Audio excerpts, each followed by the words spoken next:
जय श्री राम। जिंदगी ना बिल्कुल झंड हो गई है। वो क्या है भोजपुरी में कहावत, जिंदगी झंडवा फिर भी घमंडवा। आदमी ना, कुछ लोग तो इतने बुरे आ जाते हैं जिंदगी में आपकी कि उनकी शक्ल देख लो, उनकी बात सुन लो तो कमीने होती मनहूस हैं। जब तक नहीं रहेंगे ना, जिंदगी सुख में रहेगी, शांति में रहेगी। जहां वो आपकी जिंदगी में आए वो जिंदगी झंडवा। एक हमारा ननकू ऐसा ही है। हफ्ते भर नहीं आएगा, 10 दिन नहीं आएगा तो सच बता रहा हूँ मैं आपको, बड़े सुकून में रहता हूँ, आराम से खाना वाना खाता हूँ, शाम को 3 पैग पीता हूँ, कभी कभी बढ़िया चिकन विकन खाता हूँ, सब सुख शांति रहती है। ये आ जाएगा, मेरी भी मत मारी जाती है। मतलब मुझे लगता है कि इसको इसकी बुद्धि ठीक करूँ। ये बिल्कुल वामपंथी हुआ जा रहा है, कतई कांग्रेसी हुआ जा रहा है, सपाई हुआ जा रहा है। इसको ठीक करूँ मैं, थोड़ा राष्ट्रवाद की बातें बताऊँ और ये मुझसे भड़कता है। अब आज देखिए, आज प्रधानमंत्री आए थे, कितना अच्छा लग रहा था। मतलब देख के ऐसा लगता है मानो भगवान विष्णु के अवतार है। वो सुंदर सी सफेद सी दाढ़ी, बिल्कुल रविन्द्रनाथ टैगोर जैसी उनकी दाढ़ी, और चेहरे पे ना ओज देखिए आप। मतलब आप कभी देखिए, कभी मुझसे, मेरे एक मित्र हैं, वो मुझसे कहते थे कि, और बिल्कुल सही कहते थे, वो कहते थे देखो भगवान विष्णु की, वो पीसीएस हैं, वो पीसीएस अफसर हैं। वो मुझसे कहते देखो, भगवान विष्णु की मूर्ति रखो और मोदी जी की मूर्ति रखो, दोनों में कितना कितना सौम्यता है। और जितने मतलब मेरे जैसे जितने भक्त हैं ना, वो सारे भक्त ही कहते हैं कि इस सदी में मतलब सिर्फ वाकई में भगवान विष्णु के ही अवतार हैं वो। किसी भी भक्त से बात कर लो आप। मतलब लोग ये तो बेवकूफ होते हैं, भक्त कह के कमेंट करते हैं हम जैसे लोगों पे। अरे भक्त किसके होंगे? हम कोई अखिलेश यादव के होंगे, हम कोई मायावती के होंगे, हम कोई प्रियंका गांधी के होंगे, या संजय सिंह के होंगे? भक्त हम देवदूत के तो होते हैं।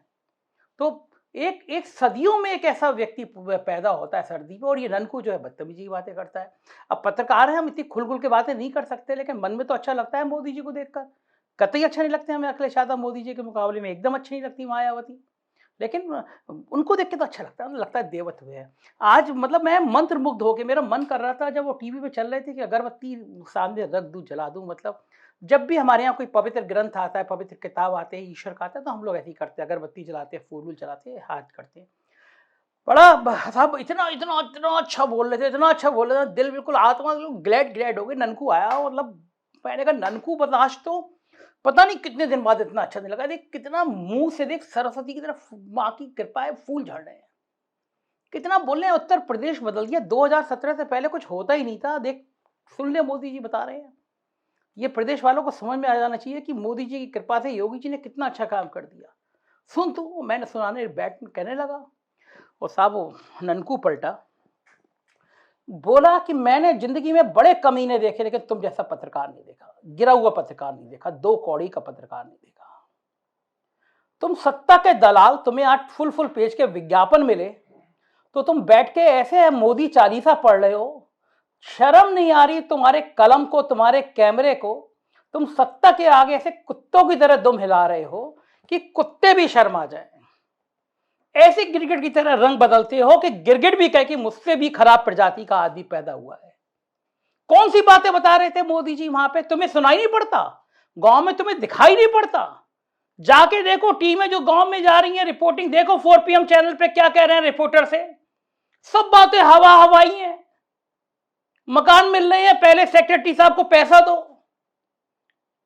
मकान पे कब्जा किसी का, कागज में नाम किसी का, योजनाएं कागज पे हवा हवाई, राशन जब से ऑनलाइन किया हाथों को मिलना बंद, और तुम कह रहे हो मोदी जी कितनी अच्छी तारीफ कर रहे। अरे तुम्हारी पोल तो उस औरत ने खोल दी जिसपे मोदी जी ने पूछा और उसने कहा कुछ नहीं मिल रहा। मैं कहा ननकू, तू पता नहीं किस जन्म में कहां पैदा हुआ था, तेरे अंदर क्या संस्कार दिए तेरे माता पिता ने। कुछ तो सीख, भाषा की मर्यादा सीख, बोलने का तिलहजा सीख। ये लखनऊ है, यहाँ पे पहले आपका कल्चर होता है। तो किस किस दुनिया में किस किस मानसिक स्थिति का आज व्यक्ति है? तेरे को कोई मर्यादा नहीं, कोई संस्कार नहीं। कौन सी महिला, क्या कह दिया मोदी जी ने? मोदी जी तो बढ़िया बढ़िया संवाद कर रहे थे। ननकू बोला मुझे पता है तुम्हारी जैसी गोदी मीडिया को ना दिखेगा ना सुनाई पड़ेगा, क्योंकि तुम भाड़ हो, तुम चमचे हो, तुम गुलाम हो, तुम नौकर हो, तुम सच में पालतू कुत्ते हो।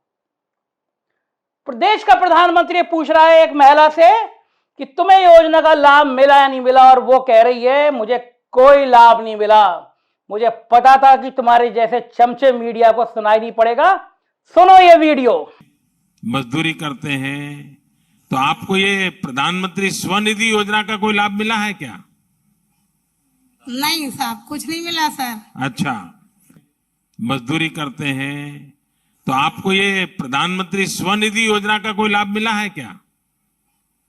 नहीं साहब, कुछ नहीं मिला सर। अच्छा। साहब, दिल बैठ गया मेरा ये वीडियो सुन के। मेरा मन किया जिस जिले की ये महिला है ना, जहाँ की महिला, चप्पल उतारूं, वहां के कलेक्टर में 5 मारूं। अबे तुम्हें यहाँ पे तैनात कर रखा है भ्रष्टाचार करने के लिए। पिछली सरकार के मुकाबले में, मैं कहना नहीं चाह रहा हमारी सरकार है, पिछली सरकार के मुकाबले में कमीशन का रेट बढ़ गया है, तब भी तुम एक महिला मैनेज नहीं कर पा रहे हो, सिखा नहीं पा रहे हो प्रधानमंत्री के सामने क्या बोलना है।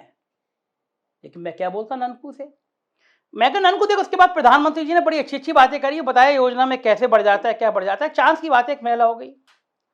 ननकू बोला चांस की बात नहीं है, तुम्हारे अफसर गुणा भाग करना कम बढ़ गए। जिले के डीएम आजकल दारू ज्यादा पीने लगे हैं। तुम्हारे मुख्यमंत्री को ठेंगे पे रख दिया है, मुख्यमंत्री की हैसियत बता दी है डीएम ने। 10-10 बार चेक करते हैं, रियलिटी चेक। डीएम एसएसपी बैठ रहा है, दफ्तर में नहीं बैठ रहा है। अभी 3 दिन पहले किया, मुख्यमंत्री ने चेक किया, अवनीश अवस्थी ने चेक किया, आर.के. तिवारी ने चेक किया, और 50% डीएम और एसपी दफ्तर में नहीं थे। ठेंगा तुम्हारे अवनीश अवस्थी की, तुम्हारे चीफ सेक्रेटरी की हैसियत नहीं है वो डीएम एसपी को कोई बिगाड़ सके। और डीएम एसपी ने भी मान लिया कि तुम्हारे मुख्यमंत्री की भी वो ऐसी स्थिति नहीं बची वो जो किसी का कुछ बिगाड़ सके। अरे मुख्यमंत्री चेक कर रहा है 6-6 बार, डीएम और एसपी मिल नहीं रहे हैं, और तुम केवल कागजों में, अखबारों में छपवाने के अलावा कुछ कर नहीं पा रहे हो। अखबार में छपवाते हो कि स्पष्टीकरण मांगा जाएगा, काहे का स्पष्टीकरण मांगा जाएगा? डीएम लिख देगा मैं इस गांव का निरीक्षण करने के बहाना किया। आज तक किसी स्पष्टीकरण पे कोई डीएम सस्पेंड हुआ? इससे ज्यादा ढीली नौकरशाही, इससे ज्यादा खराब पंचम तल, इससे बेईमान पंचम तल लेंस लगा के ढूंढोगे तो नहीं मिलेगा। कारण अंधेर नगरी चौपट राजा, टका शेर भाजी टका शेर खाजा, पूछने वाला ही नहीं है कोई। और तुम जैसे को पता है कि तुम जैसे गोदी मीडिया पैर छूने आओगे, हाथ दिखाने आओगे, हजूर सलाम प्लीज एक पेज का विज्ञापन दे दीजिए। और तुम तो उनमें से दलाल में से हो। 8 किसान मारे जाएंगे, 9 किसान मारे जाएंगे, पहले पेज पे छापोगे किसानों के ऊपर दब में तीचान चली गई, और बदले में तुम्हें एक फुल पेज का कुत्तों की तरह विज्ञापन दे दिया जाएगा। डूब मरो, अपने माँ बाप के संस्कारों को याद करो, समाज को याद करो, पास पड़ोसियों के संस्कार को याद करो। किस मुंह से कहते होगे कि इस अखबार में, इस टीवी चैनल में हम काम करते हैं जहां पे लिखा जाता है कि किसानों ने हंगामा किया तो जान चली गई? क्या तुम्हारी आत्मा नहीं झंझोड़ती? मालिक के मुंह पे चप्पल मारो, लात मारो, मुक्का मारो, से कहो तुम बेशरम मालिक हो जो सत्ता के आगे किसानों की लाश का सौदा करते हो, हम उन पत्रकारों में से नहीं है। तब तुम्हारी आत्मा जगेगी, तब तुम्हें स्वाभिमान पैदा होगा। मगर तुम भाड़, तुम चमचे, तुम नौकर, तुम्हें कहां सुनाई पड़ेगा? तुम्हें तो जय हजूर जय हजूर। तुम किस मुंह से कह रहे थे मोदी जी भगवान विष्णु का अवतार लगते हैं? तुम्हारे जैसे भक्तों ने देश का बर्बाद कर दिया है। तुम्हें कारनामे नजर नहीं आते, एक भक्तों की जमात पैदा हो गई है। तुम्हें सिर्फ हिंदू मुसलमान, भारत पाकिस्तान और तालिबान करना आता है। तुम्हें देश की कोई संस्कृति का ध्यान नहीं है। कैसे कैसे मीडिया के लोग हो, कैसी कैसी पर्सनालिटी है, डूब मरो जाकर तुम जैसे लोग। मैं कहा ननकू तू बहुत दिनों बाद आया है, इसलिए मैं तेरे साथ मारपीट नहीं कर रहा हूं, लेकिन मैं अपना ब्लड प्रेशर नहीं बढ़ाना चाहता। डॉक्टर ने मुझे आराम करने की सलाह दी है। मैं तुझसे बदतमीजी नहीं कर रहा, हाथ जोड़ रहा हूं, निकल जा यहां से, तुरंत निकल जा, आना मत। योगी जी मैंने ननकू को तो निकाल दिया, लेकिन बड़ी समस्या है।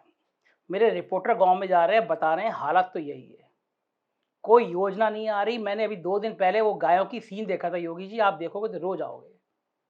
गायों के कंकाल पड़े हैं गौशालाओं में, चारा नहीं है, हड्डियां निकली जा रही गाय की। गौशाला में बंद करने की जगह खुले में छोड़ देते, गाय बेचारी कुछ तो खा लेती। ये ननकू का बच्चा योगी जी कह तो सही रहा है, हर जगह कमीशन बढ़ गया है, हाहाकार मचा हुआ है। क्या करें योगी जी, हमें तो बस आप भी विष्णु जी लगते हो, वो भी विष्णु जी लगते हैं, हम तो जयकारा करेंगे, गाली खा लेंगे आपके सामने। कोई भक्त कहेगा तो भक्त कह ले, हम तो आपके हैं। लेकिन इन अफसरों को योगी जी टाइट करो, इस कलेक्टर को सस्पेंड करो जिसके सामने औरत सच बोल गई। सच बोलने वालों को हमारा क्या काम योगी जी? चुनाव सिर पे आ रहे हैं, सच बोलने वालों की लात मारो, चुनाव जीतना है कैसी तरह। जय श्री राम।